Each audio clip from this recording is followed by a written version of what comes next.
Jika kita perhatikan ketentuan dari FIFA soal penggunaan gas air mata, Ya. apa yang dilakukan oleh petugas keamanan itu jelas melanggar aturan FIFA.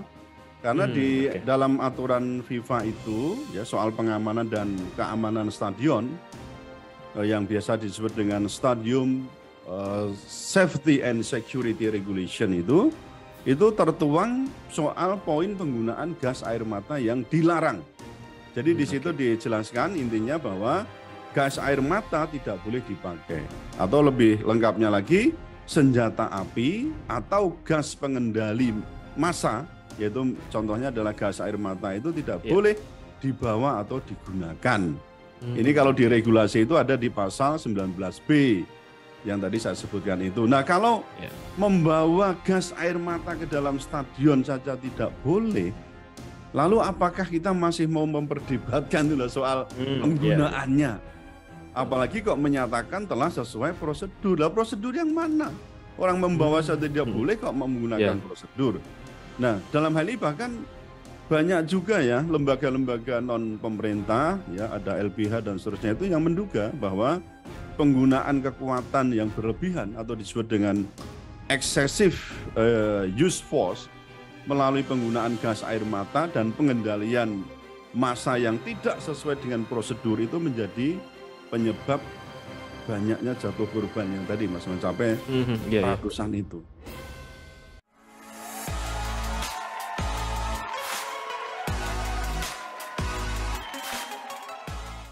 Assalamualaikum warahmatullahi wabarakatuh, Puan dan Tuan. Kembali lagi di segmen Tanya Profesor di satu-satunya channel yang radikal, ramah, terdidik, dan berakal, channelnya Prof. Suteki. Dan di samping saya sudah hadir Profesor Suteki. Assalamualaikum, Prof. Suteki.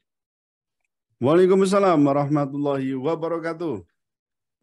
Ya, Prof. Suteki, kita sedang berduka ya. Jadi ini ada tragedi Kanjuruhan. Ya. Itu ramai sekali dan korbannya nggak nanggung, Prof. Ada 127 yang tadi pagi tercatat, katanya berkembang terus, Prof. Ya. Jadi izin saya mengutip, Prof. Tragedi Kanjuruhan Malang, saksi mata bilang bahwa banyak orang terinjak saat gas air mata ditembakkan. Ini dari berita dinyatakan bahwa kerusuhan terjadi di Stadion Kanjuruhan di Kabupaten Malang, Jawa Timur pada Sabtu tanggal 1 bulan Oktober 2022 malam. Sebanyak 127 orang meninggal dunia dalam insiden yang terjadi usai pertandingan sepak bola Liga 1 Indonesia antara Arema FC versus Persibaya Surabaya. Seorang saksi mata, Dwi, menceritakan detik-detik terjadinya peristiwa kelam itu. Dwi mengaku melihat banyak orang terinjak-injak usai gas air mata ditembakkan polisi ke arah tribun penonton. Allahu Akbar. Iya. Prof, apa yang ingin Prof sampaikan pertama kali ini, Prof, di kasus ini? Ya, kalau kita lihat kronologinya itu sudah diketahui tadi ya bahwa Arema Malang itu kalah ya dari Persebaya, skornya 2-3. Ya. Kemudian setelah usai ditiupkan peluit panjang itu tampak ini kalau kita baca berita ya, sejumlah Aremania itu kan memasuki lapangan untuk apa istilahnya itu meluapkan kekecewaan. Betul. Karena kekalahan itu ya. Nah, kemudian tidak lama kemudian ini aparat menembakkan gas air mata untuk menghalau penonton itu, tapi tadi kok malah ke arah tribun penonton. Tribun, betul. Nah, akibatnya tadi ada ribuan supporter yang ada di situ kemudian berdesak-desakan bagaimana cara untuk menyelamatkan diri dari gas air mata itu. Udahlah, terinjak-injak. Saya tidak bisa membayangkan itu kira-kira, waduh, macam mana kondisi macam itu, ya kan? Belum lagi kalau ada anak dan juga wanita kan di situ. Nah, intinya saya ingin menyatakan rasa prihatin dan juga mengutuk ya tragedi kemanusiaan di Kanjuruhan Malang itu. Dan ini benar-benar saya katakan sebagai tragedi kemanusiaan. Karena apa? Ini tidak hanya 1-2 Mas korbannya itu. Betul. Saya bahkan mendengar berita kabar terakhir yang beredar di WA grup itu sudah mencapai 150 lebih orang yang meninggal. Dan ini akan berkembang karena masih banyak juga yang dirawat.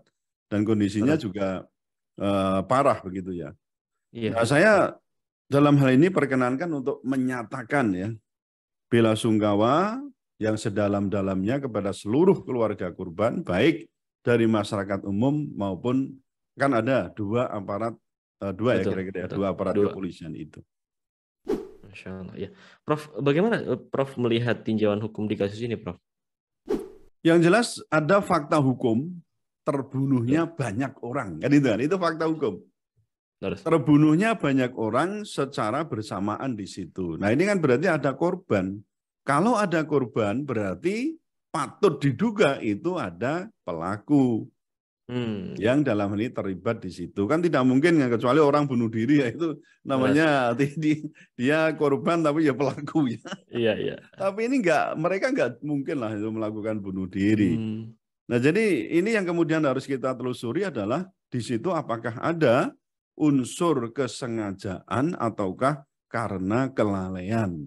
Sengaja apalagi lalai pun itu juga bisa dipidana, Mas. Jadi oke, baik. lalai saja itu dapat dihukum ya, apalagi dengan sengaja. Nah, siapa yang terlibat? Itu Ya, berarti ada panitia, ada pihak PSSI, ada keamanan dalam hal ini polisi dan juga mungkin bisa dilacak kembali adakah di situ ada penyulut kerusuhan misalnya terjadi di situ. Nah, jadi ini dari sisi hukum memang ini ada fakta hukum orang terbunuh dan ada korban berarti ada pelaku dan pelaku inilah yang kemudian harus betul. diusut tuntas. Tadi saya mendengarkan Ya, komando ya dari Pak Presiden Jokowi juga meminta supaya Kapolri ya kemudian juga Kapolda setempat kemudian berbagai pihak yang terlibat di situ harus bertanggung jawab dan mengusut tuntas. Nah, dalam hal ini saya kira kok dari sisi hukum Mas ini karena melibatkan sudah ya. ratusan korban ya, saya kira perlu juga dibentuk namanya TGPF, Ya, tim ya. Gabungan Gabungan Pencari Fakta. pencari fakta. Kenapa begitu? Baik. Ya ini sekarang kan polisi sedang diuji, toh, Mas. Betul Polisi sekali, ini sudah betul. trust polisi itu sudah turun ini, turun dengan kasus semacam ini kan banyak juga yang menyalahkan. Oh, ini polisi ini yang salah menembakkan gas air mata misalnya begitu. Nah, jadi kalau dari sisi hukum menurut saya lebih baik dibentuk TGPF untuk mengungkap, untuk menelusuri, menginvestigasi seluruh rangkaian kejadian hingga tuntas ya dari mulai terjadinya korban itu, kemudian penyelesaiannya bagaimana, santunan yang mungkin harus diberikan bagaimana, siapa yang harus bertanggung jawab, lalu hukuman apa yang harus dilakukan kepada PSSI misalnya. Nah itu Ya. harus lengkap itu dilakukan, tapi ini Oke. sarananya melalui TGPF. TGPF, baik, Ya. baik.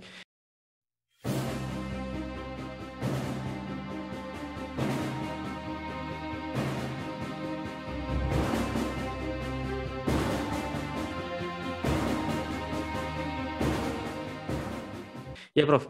Kalau bicara tentang regulasi FIFA, Prof, ya. Jadi kan banyak beredar tuh bahwa FIFA itu sebetulnya melarang penggunaan gas air mata, Prof. Karena kalau lihat dari keterangan Polda Jatim, mereka itu berdalih bahwa penggunaan gas air mata ini sesuai prosedur. Bagaimana kalau Prof Setengah melihat dua hal yang bertolak belakang ini, Prof? Jika kita perhatikan ketentuan dari FIFA soal penggunaan gas air mata, Ya. apa yang dilakukan oleh petugas keamanan itu jelas melanggar aturan FIFA. Karena di Oke. dalam aturan FIFA itu ya soal pengamanan dan keamanan stadion yang biasa disebut dengan Stadium Safety and Security Regulation itu tertuang soal poin penggunaan gas air mata yang dilarang. Jadi di situ Oke. dijelaskan intinya bahwa gas air mata tidak boleh dipakai. Atau lebih lengkapnya lagi, senjata api atau gas pengendali massa, yaitu contohnya adalah gas air mata itu tidak Ya. boleh dibawa atau digunakan. Ini kalau di Oke. regulasi itu ada di pasal 19B yang tadi saya sebutkan itu. Nah, kalau Ya. membawa gas air mata ke dalam stadion saja tidak boleh, lalu apakah kita masih mau memperdebatkan dulu soal Ya, ya. penggunaannya? Betul. Apalagi kok menyatakan telah sesuai prosedur. Lah prosedur yang mana? Orang membawa saja tidak boleh kok menggunakan Ya. prosedur. Nah, dalam hal ini bahkan banyak juga ya lembaga-lembaga non pemerintah ya ada LBH dan seterusnya itu yang menduga bahwa penggunaan kekuatan yang berlebihan atau disebut dengan excessive use force melalui penggunaan gas air mata dan pengendalian massa yang tidak sesuai dengan prosedur itu menjadi penyebab banyaknya jatuh korban yang tadi Mas mencapai ratusan itu. Nah, saya kira kelalaian polisi ya dalam hal penggunaan gas air mata ini saya kira kok malah tambah tadi membuat rakyat itu merasa bahwa trust terhadap polisi itu turun. Dan itu mungkin juga menggenapi itu yang kita sebut dengan wajah bopeng polisi kita ini. Belum kelar soal Sambo, judi online, dugaan penimbunan BBM, soal narkoba, ya kan? Betul. Ini polisi dihadapkan pada masalah besar ini, Mas. Melakukan yang menurut saya tindakan yang tadi kalau kita dasarkan aturan loh ya, itu jelas tidak sesuai dengan ketentuan regulasi dari FIFA itu. Nah, apakah ini nanti bisa kita katakan ceroboh dan lalai ya dalam hal pengamanan sepak bola ini, maka itu perlu harus ada investigasi yang mendalam. Oke, baik. Apa pesan Prof. Suteki pada para korban dan pada sepak bola Indonesia ini, Prof?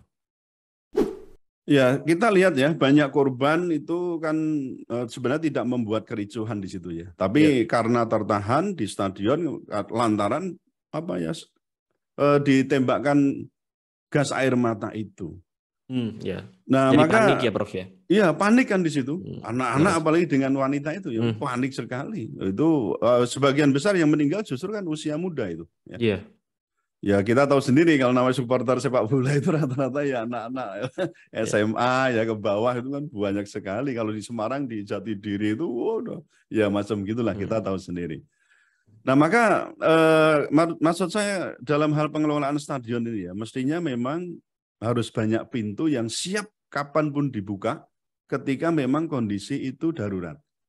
Lawang mall saja loh Mas dengan safety yang tinggi itu kan kita lihat ya mall-mall yang bagus itu kan ada pintu selatan, ada pintu utara, ada pintu timur, ada pintu barat, mungkin ada pintu apa lagi. Itu seluruh penjuru mata angin ada pintu-pintu keluar, di mana ketika terjadi sesuatu yang tidak diinginkan atau darurat itu exit-nya itu jelas. Bagaimana evakuasinya itu jelas. Nah macam ini kan bagaimana nih evakuasinya? Ya kan? Bahkan kalau berjejal sampai ribuan penonton begitu, mungkin perlu juga dipikirkan satu sisi, maksudnya di tribun sebelah selatan kan yang kemarin yang kena itu kalau perlu dibikinkan 2 pintu gitu loh. Jadi ini yang harus ada istilahnya itu safety yang tinggi ya untuk orang tempat berkerumun itu yang sangat besar itu. Nah untungnya ini kok ya tidak terjadi di JIS itu deh, di Jakarta International Stadion itu. Umpama terjadi di Jakarta, waduh ini beda lagi ceritanya, Prof. Wah itu sudah lain cerita itu. Nah, jadi menurut saya memang apalagi kalau kita lihat ini tiketnya, kalau ada tiket berbayar misalnya begitu, dan dalam hal ini pemerintah juga harus berani untuk dan panitia otomatis ya menanggung seluruh kerugian jiwa dan raga karena apa? Di situ terjadi kesalahan baik disengaja maupun yang lalai tadi. Jadi kalau perlu mestinya ada asuransi jiwa gitu loh Mas ya. Nah, kalau perlu kan begitu. Nah berikutnya saya pikir saya menghimbau kepada pemerintah berani menghukum para pihak yang bersalah tadi. Jadi proses hukum ya siapa saja yang terlibat termasuk polisi ya pemerintah harus memberikan sanksi kepada klub sepak bola yang telah terbukti melanggar ketentuan FIFA dan juga keamanan tadi. Ada terjadi pelanggaran hukum. Jadi misalnya untuk klub sepak bola ini PSSI ya lebih baik dilarang itu ya, kemudian bertanding untuk berapa lama, kalau perlu 5 tahun ke depan, 10 tahun ke depan, ini sebagai sanksi, karena ini apapun tadi saya katakan ini juga akan terlibat tuh panitia atau dalam hal ini PSSI yang mengurusi soal hal ini ya. Nah dalam hal ini saya kira memang di samping itu polisi harus lebih siap dan tegas lah ya dalam pengamanan. Menurut saya yang pertama harus dilakukan jika merasa kurang, lebih baik polisi itu meminta bantuan. Dari mana? Ya polisi bisa minta Polda yang lain di situ atau mungkin minta TNI untuk membantu, kan tidak ada salahnya itu.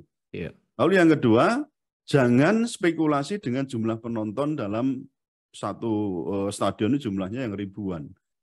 Nah itu harus harus keamanan betul-betul safety-nya itu sangat tinggi. Lalu yang ketiga, patuhi ketentuan prosedur ya yang telah ditetapkan oleh FIFA, misalnya larangan membawa gas air mata dan termasuk oleh siapapun ya, termasuk kepolisian. SOP itu harus dijalani dengan baik, Mas.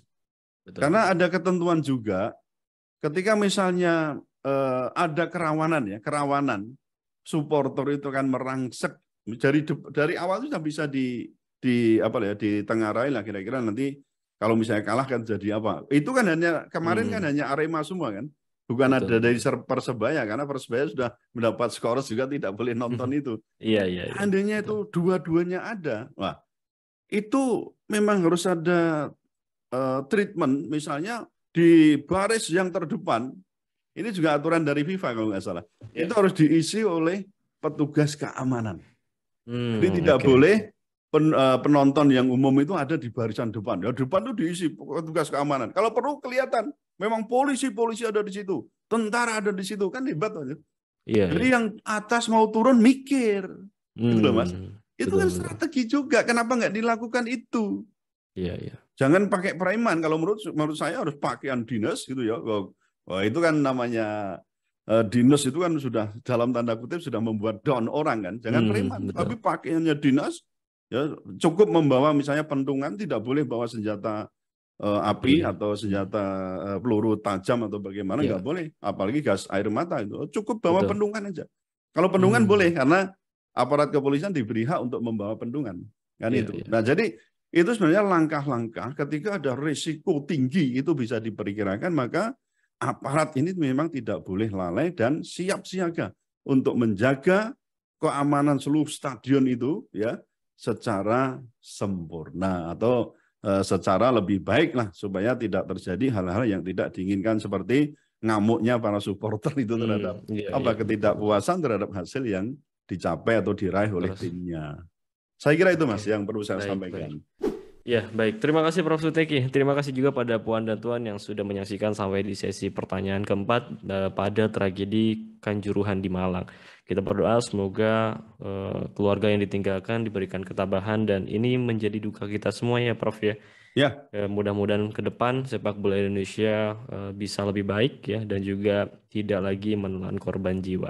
Ya, baik, jangan lupa Puan dan Tuan semua untuk like, comment, share, dan juga subscribe channel Prof. Suteki ini karena kita senantiasa mengulas isu-isu viral secara radikal. Ramah, terdidik, dan berakal. Baik, terima kasih Prof. Suteki, terima kasih Puan dan Tuan. Saya pamit undur diri. Assalamualaikum warahmatullahi wabarakatuh. Waalaikumsalam warahmatullahi wabarakatuh.